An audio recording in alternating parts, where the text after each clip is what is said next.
Okay, so we're recording now.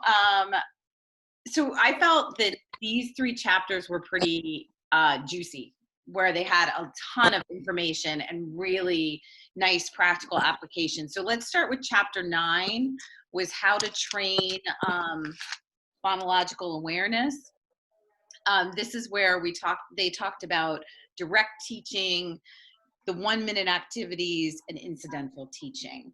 So I just wanted to see if anybody had any comments on chapter 9 or any questions that you had.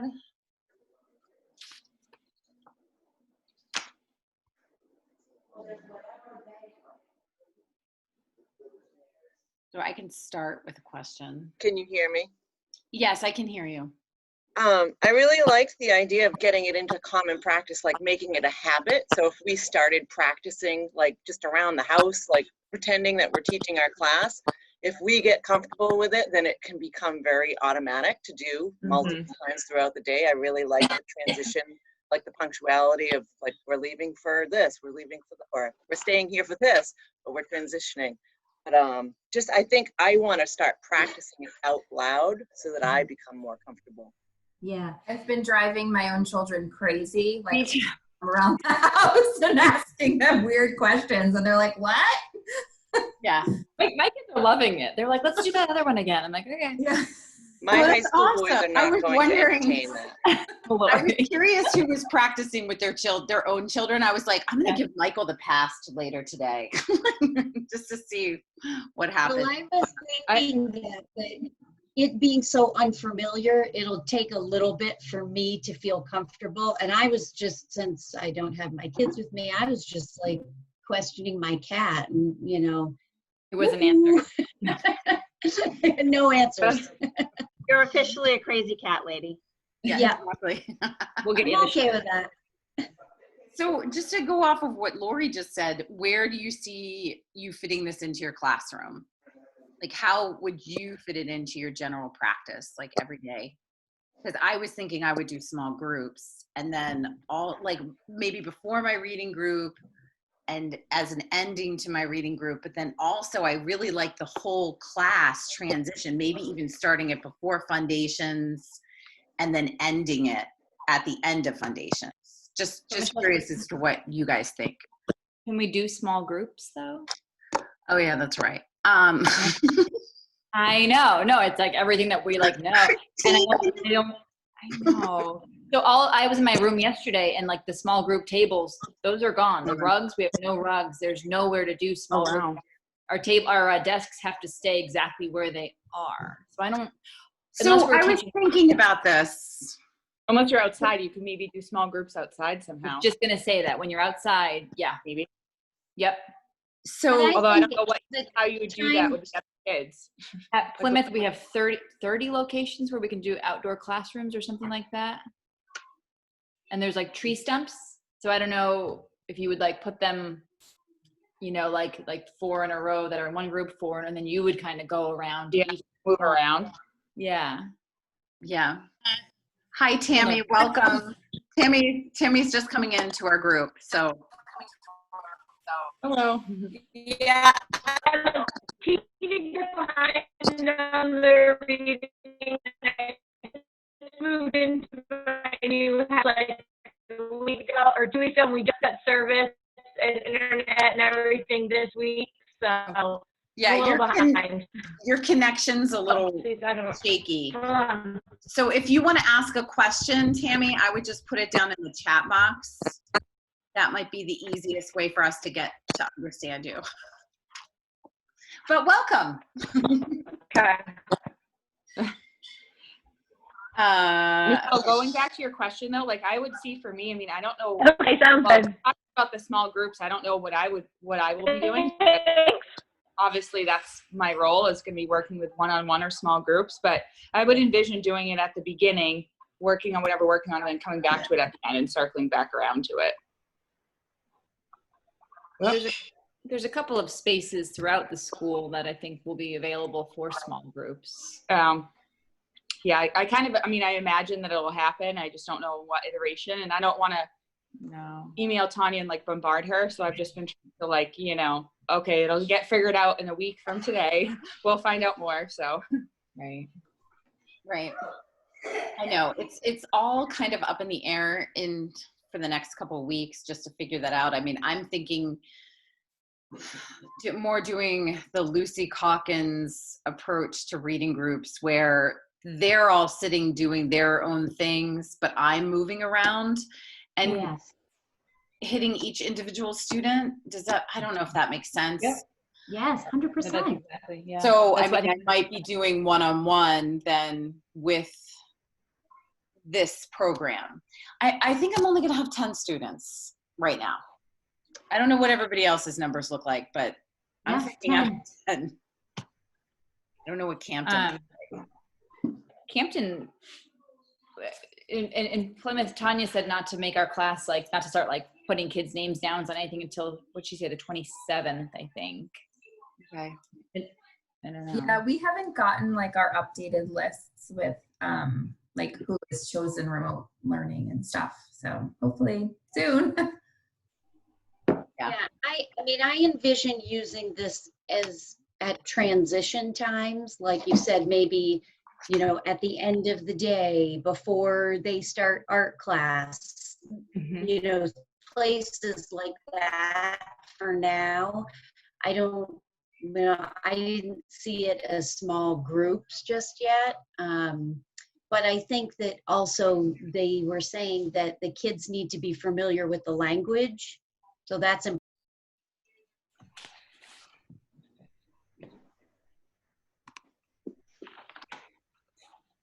Perfect. I do want to read something that I loved just at the page 88 in the summary and challenge, because I thought it was hysterical. And he wrote, phenome awareness training is easy to do, takes very little time, and is fun for students. Yet over the years, I have heard teachers say, but I don't have time. Those teachers cannot possibly understand how important phenome awareness is to reading. Otherwise, they would know how inefficient their reading instruction is when they try to teach reading to students with inadequate phenome awareness. Children with weak phenome awareness will not develop adequate reading abilities if that weakness is not corrected. Make time for phenome awareness training. I thought that was hysterical because he just kind of was like, whoa, slapped everybody. And it was like, you need to do this. And I kind of fun. So, excuse me, Michelle. So I crossed that off. I just crossed it off in my book because I just thought it was, like you said, a slap in the face, and just started and said that it's important to add this every day.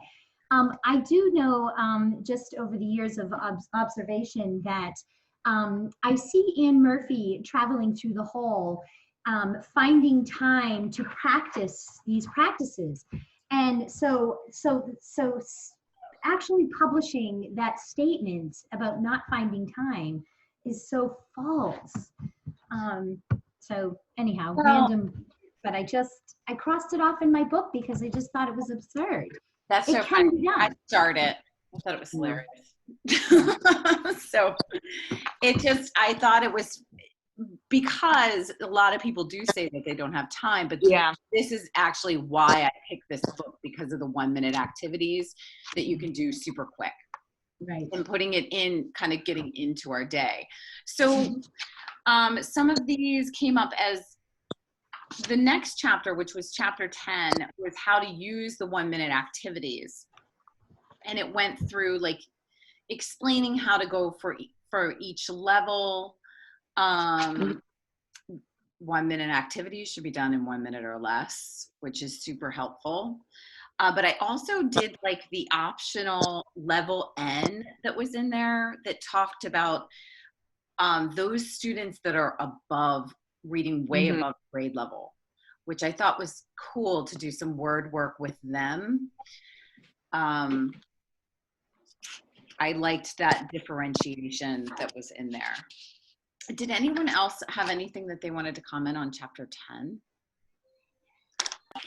I liked how they mentioned, he referenced going back to what you were just talking about at the end of chapter 9 about the multiple exposures throughout the school day. He had also said to do try to aim to do 5 to 10 1-minute activities over the course of the school day. But I think that goes back to the idea that we don't have time, if that makes sense, because it's like, well, you really do have 5 minutes if you think about it. Like you could really squeeze it in. And it's just going back to what Lori said earlier about just making sure you're putting it in, you know, and like training yourself as a teacher. Because so much of it is as the teacher. The kids will follow along, you know, and do whatever, you know, whatever we want them to do.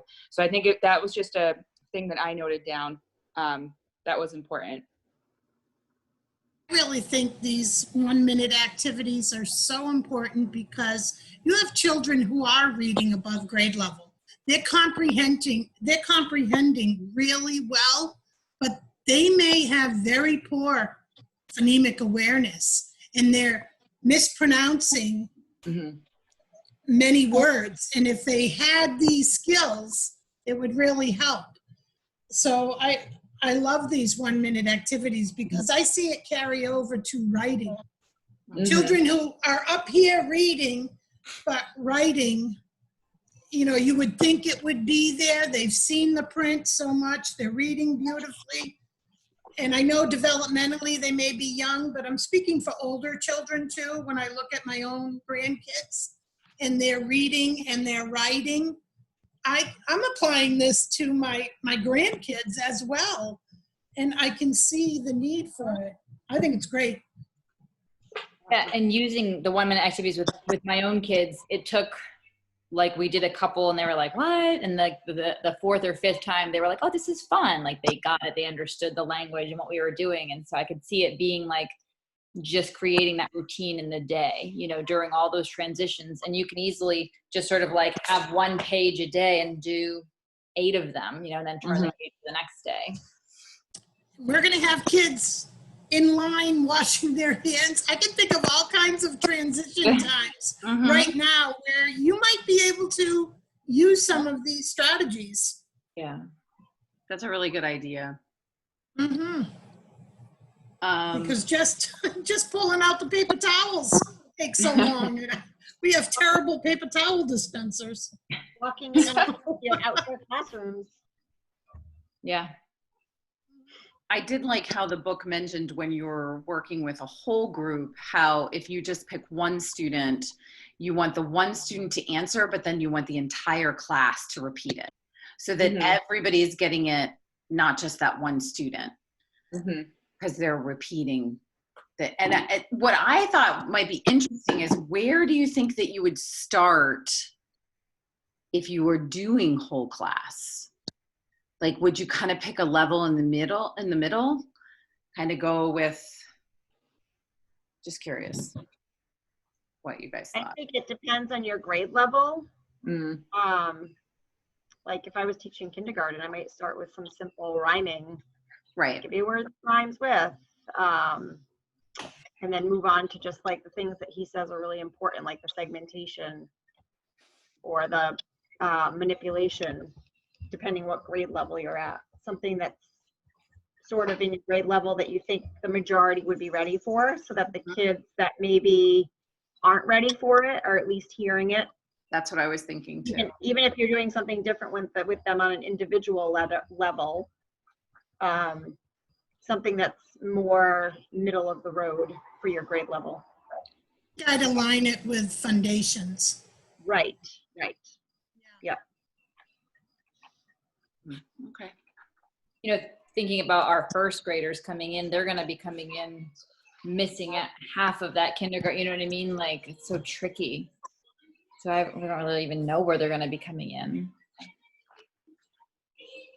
That's why, Christine, you might find it helpful to align right with foundations from the start.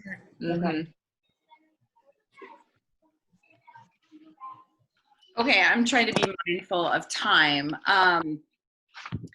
Chapter 11 focused on the assessment, the past assessment. I wanted to get your feedback on that. What did you think? I did post on the Padlet a YouTube video of a teacher giving the past assessment. so wasn't sure. It did not take very long. That was one thing that stuck out to me, is it's not a long assessment. And I clearly, I have no idea what assessments are even going to look like when we get back to school, but just wanted to kind of get your thoughts on the past and what you guys thought about that assessment. Do you think that that's a practical assessment that you could use? Would you recommend that for maybe a child study? I don't know. Lori, go ahead. So I have given it in the past, no pun intended. Right. But the girl that I did it to, she was like she had no idea what I was asking of her. So I really think that it would be good to start with those habits with your class prior to giving this, because, well, and I don't know,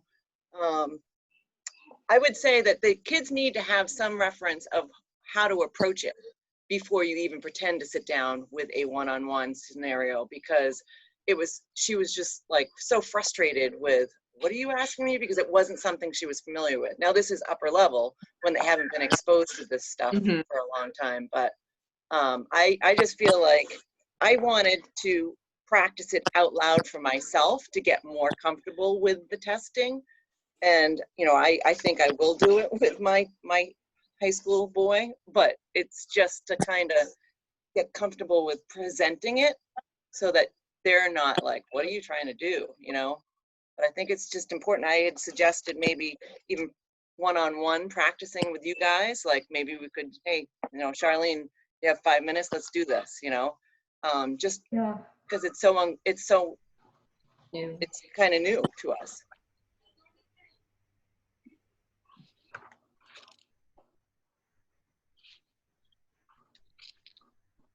Yeah, I totally agree with Lori. I think I would need to practice it, but I like that it's short. It's only those 2 pages, and the way they break it down is then you can really identify if there is a weakness. And to me, that, you know, to be able to share that with the special ed team, with the speech pathologist, the reading specialist, I think that would be important information. But I feel the same way as Lori, because for me, trying to think about giving this, I feel like I'd be putting a child in that same position that I feel now of like, what am I supposed to do? You know, I have to really think about it.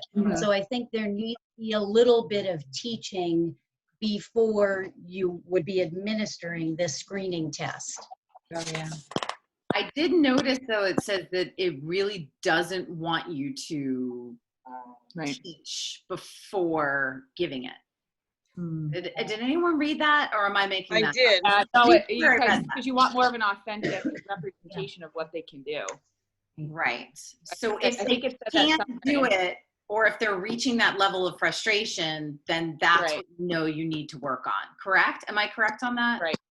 Lori? You are. Yeah. I had another thought too, though, because it times out.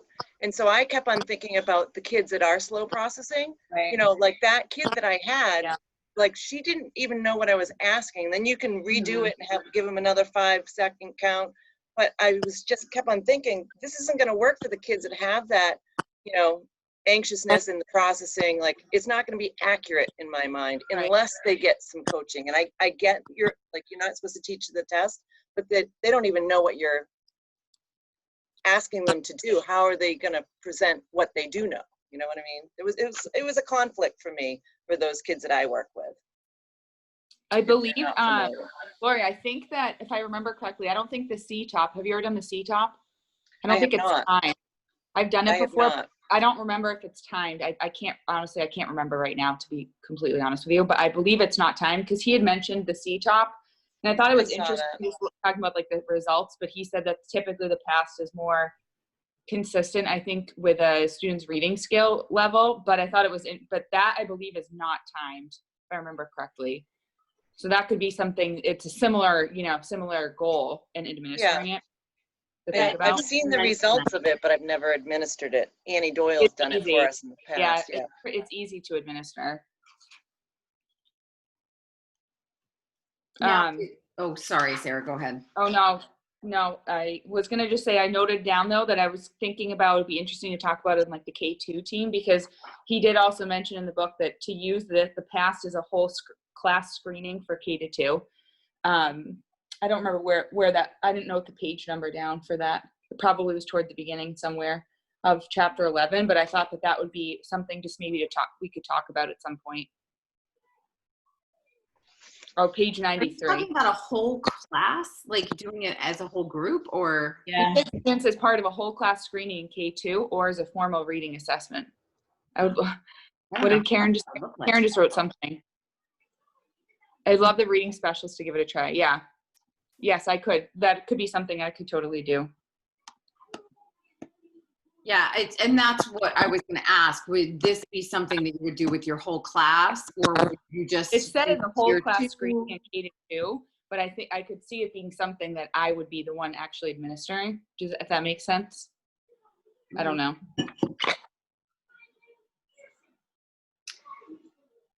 Or But if that's the other- something we would want to add. Go ahead, Lori.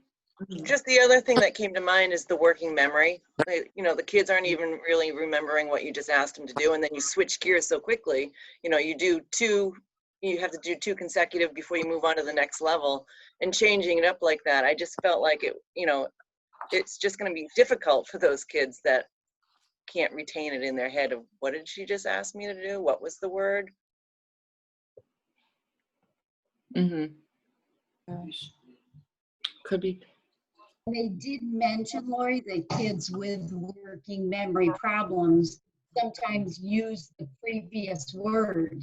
Remember, they said that then you can go back. But I was thinking that too, because I think that there's some second graders that would really struggle with that. And sometimes it could be due to attention. That was the other thing I mentioned. If you watch the video that I posted, the boy that's the student, it definitely has some attention issue. Because she's like, okay, you're doing great. There's like and he's spinning around on his chair. Like definitely, he is having a little bit of an attention issue during that time. It's pretty funny to watch. Not funny, haha, but funny, interesting. Developmentally, I mean, it's really hard if you say plan and then say to the student, now say plan without the L. I mean, that's developmentally, I think, difficult for first graders. Well, I think your that's if average you're stopping or you're seeing the threshold, correct? Mm-hmm. Yeah, okay. I mean, I just think of all the opportunities you have to work with words. It's definitely going to be a learning curve for me to try and implement these practices. And so I think, once we do it, of course, we'll get a feel for it. Right. Can I ask a question? So looking at page 238, like looking at the actual past, I'm looking at the Form A, the way that you administer it, you would say bookcase. Now say bookcase, but don't say book. We let them say case.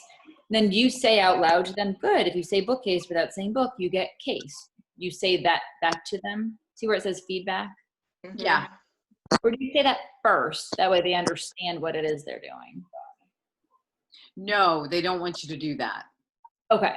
They don't want you to say it first. They want you to do exactly what you just said. Yeah.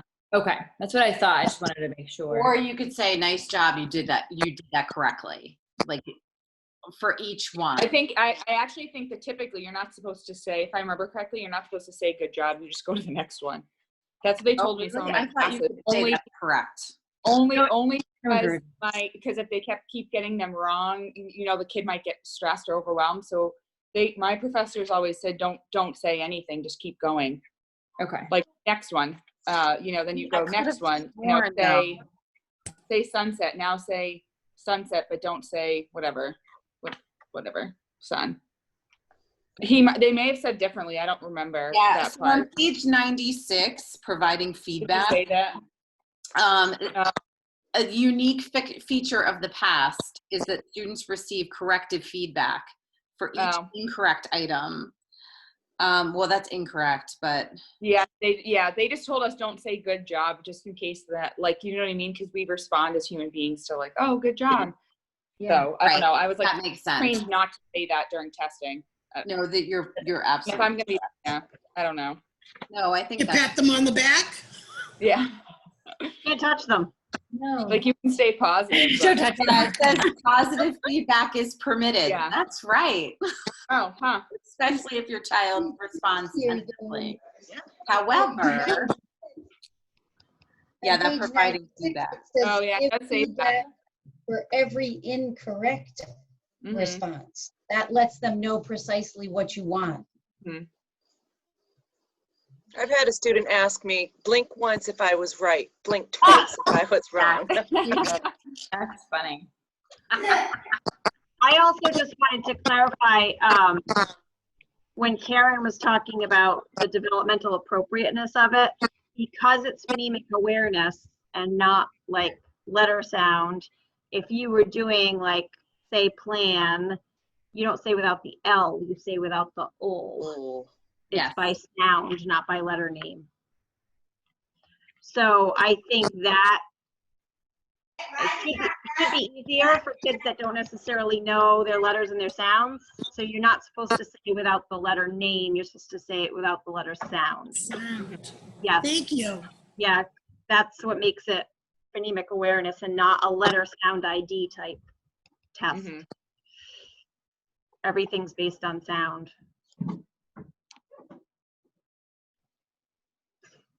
Awesome. Thank you. All right. Did anybody have anything else they wanted to add about the past assessment?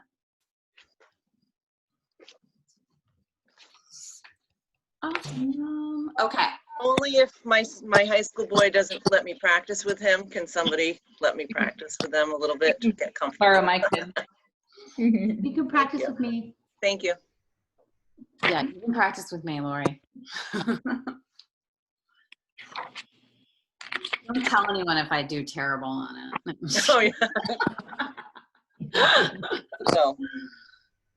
All right, awesome. So our next meeting will be Monday. I know some of you might not be able to make it because of working or whatnot. I'm not sure. Is that a bad day for people? Can most people make it on Monday? Just thumbs up. If you can make it. Okay. Yeah, it's just I know Charlene can't make it, so just checking. Okay, so we'll still keep it at Monday, and that's going to be at 8:30, and that will be our last one. So this is going to take care of chapters 12, 13, and 14, and that will be the end of our book. So we'll just do closing comments, and I hope this has been beneficial for everybody. I know it has been for me, and it's really keeping me on task. So I appreciate all of you, and thank you so much for Great. doing this with me. You know what might be fun? I could have done it by myself. So I You know what might be you. fun to do, Michelle, would be like, what are our takeaways? Like, what are we going to implement in our rooms Sure. now that we've done this? Because I have like a little list going that I think I'm going to do this year. So Awesome. it might be kind of just to like share and see what other people are thinking. Yeah, we can definitely do that the next time. That's great. Awesome. Well, thank you, Tammy, for joining us. And it was nice to meet you. And I will see you guys next week, now on Monday. So thank you so much. I'm going to stop recording now.